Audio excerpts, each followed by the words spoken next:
கல்வி, அறிவியல், அரசியல், படைக்கல, போர் முயற்சின்னு எல்லாத்துலேயுமே சிறந்து விளங்கினவன் யார் அப்படின்னு சொன்னால் ராஜேந்திர சோழன் தான். அதே மாதிரி அவனுடைய குடும்பத்துக்கும் செல்ல பிள்ளையாக இருந்தது யாருன்னா ராஜேந்திர சோழன் தான். ராஜேந்திர சோழன் ராஜராஜ சோழனுக்கும் திரிபுவன மாதேவிக்கும் பிறந்த மகன்.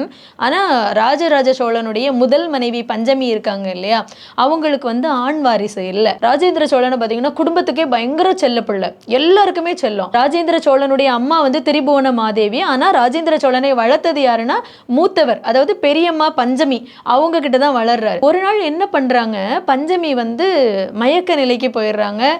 உடல்லாம் அவங்களுக்கு சோர்வடைஞ்சிருது. திடீர்னு மருத்துவரை அழைக்கிறாங்க. எல்லாரும் ஓடோடி வராங்க. ராஜராஜ சோழன்லேருந்து, ராஜேந்திர சோழன்லேருந்து, அரண்மனையில் இருக்கிற பெரிய மனிதர்கள் எல்லாருக்கும் செய்தியை சொல்லி அனுப்பியாச்சு, இவங்களுக்கு உடம்பு முடியலை அப்படின்னு.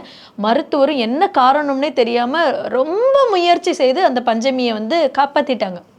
உடல்நிலை தேறி வருது.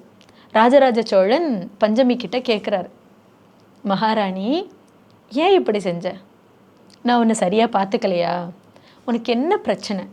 உன்னை யார் நிர்பந்தம் செஞ்சாங்க? இந்த நிலைமைக்கு உன்னை தள்ளினது யார்? சொல்லு, என்னுடைய வாளுக்கு இப்பொழுதே அவர்களை நான் நிறையாக்குகிறேன் அப்படின்னு சொன்ன உடனே பஞ்சமி சொல்லுவாங்க, இல்லை, என்னை யாரும் நிர்பந்தம் செய்யலை. ராஜேந்திர சோழன் என் வயிற்றில் பிறக்கலைனாலும் நான் வளர்த்த பிள்ளை தானே.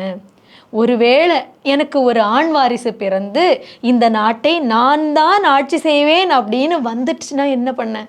அதனால தான் நான் என்ன செஞ்சேன் அப்படின்னா, எனக்கு கருவே உருவாகக்கூடாதுன்னு சொல்லி அந்த கருவை அழிக்கிற, அந்த கரு உருவாகிற அந்த சக்தியை அழிக்கிற மருந்தை அதிக அளவில் நான் எடுத்துக்கொண்டேன் அப்படின்னாங்களாம்.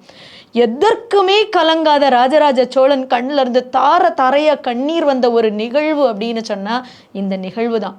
அந்த அளவுக்கு ராஜேந்திர சோழன் மீது அந்த வம்சமே மிகப்பெரிய அளவில் நம்பிக்கை வைத்திருந்தது. அந்த நம்பிக்கையை காப்பாற்றி உலகமே தமிழர்களை பார்த்து கொண்டாடும் அளவிற்கு, ஆச்சரியப்படும் அளவிற்கு, பயந்து நடுங்கும் அளவிற்கு ஆட்சி செய்தவன் யாரு அப்படின்னு சொன்னா ராஜேந்திர சோழன்.